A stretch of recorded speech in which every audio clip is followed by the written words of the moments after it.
حطي الرز في الخلاط واعملي احلى وصفة حلو للاولاد، ما هو الحلو بيحلي. لايك وشير لو عجبكم الفيديو، صلوا على رسول الله. اول حاجة عندي كوباية من الرز نزلت بيها في طبق، هاخدها واغسلها كويس قوي واصفيها من ميتها. بعد كده باخد الرز وانزل بيه في شفشق الخلاط، بنزل عليه ب3 كوبايات من المية. ببدأ افرم الرز كويس قوي، اهم حاجة تديله ضربة حلوة قوي لحد لما تتأكدي ان الرز اتفرم معاكي.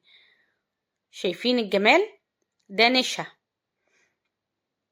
طبعا حبة الرز اللي في ارضية الخلاط كده او في ارضية الشفشق بتنزلي بيهم عادي وبترفعيهم على نار متوسطة مع التقليب المستمر لحد لما القوام بيتقل معاكي بالطريقة دي. بعد كده بتنزلي عليهم بلتر من اللبن،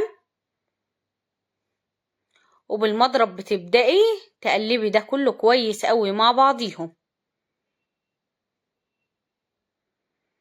بعد كده بهدي النار وبسيبه لمدة من ربع لتلت ساعة على نار هادية، الرز يغلي معايا ويستوي كويس قوي. اهم حاجة تتأكدي ان حباية الرز اللي مفرومة دي استوت كويس قوي معاكي. شايفين؟ بالطريقة دي اول ما بتتأكدي ان هي خلاص استوت على طول بتبدأي تنزلي بالسكر، والسكر حسب الرغبة.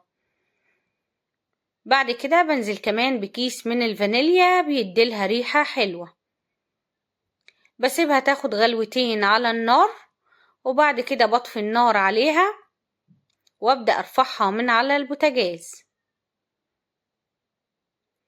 شايفين معايا القوام بتاعنا قد ايه كريمي، كمان طعمه حلو قوي. لما تجربوها بجد هتعتمدوها. النهاردة عملت معاكم مهلبية الرز بلبن، بس كمان هنعمله في الفرن. شايفين الجمال؟ رهيبة يا جماعة. انا متأكدة ان لما تجربوا الرز بلبن بالطريقة دي هتعتمدوا الوصفة. بجيب الاطباق طبعا ببدأ اصب فيها الرز بلبن بالطريقة دي.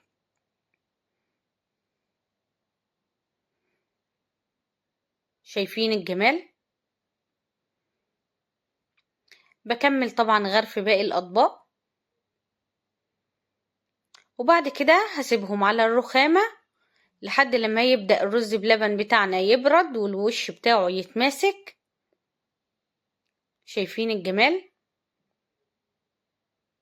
طبعا لو حابين ترشوا على الوش حبة جوز الهند، فول سوداني، زبيب، اي نوع مكسرات انتوا حابين تنزلوها عادي. لو حابين تاكلوه زي ما هو، حابين تدخلوه الفرن هتسيبوه يبرد شوية معاك والوش يتماسك بالطريقة دي. وبعد كده بتاخديه وترصيه في صينية، وطبعا بتكوني مشغلة الفرن عشان يسخن معاكي. بعد ما رصيتهم عندي هنا مية مغلية ببدأ انزل بيها كده في ارضية الصينية. فايدتها ايه؟ فايدتها انها تخلي معاكي الرز بلبن زي ما هو كريمي، مع سخونية الفرن مش هينشف معاكي. بس كده ادخل طبعا الصينية بتاعتنا تحت الشواية، اسيب النار عليها فوق من فوق بس وسط لحد لما بياخد طبعا اللون، وبتبقي انت متابعاه عشان ما يتحرقش معاكي. شايفين الجمال؟ دلوقتي هشيله من الصينية اللي فيها مية وهسيبه على الرخامة يبرد، وبعد كده هدخله التلاجة. وصفتنا بجد رهيبة، اتمنى بجد تجربوها وتقولولي على رأيكم فيها. الرز بلبن كريمي طعمه حلو قوي. دي مهلبية رز بلبن طعمها حلو قوي.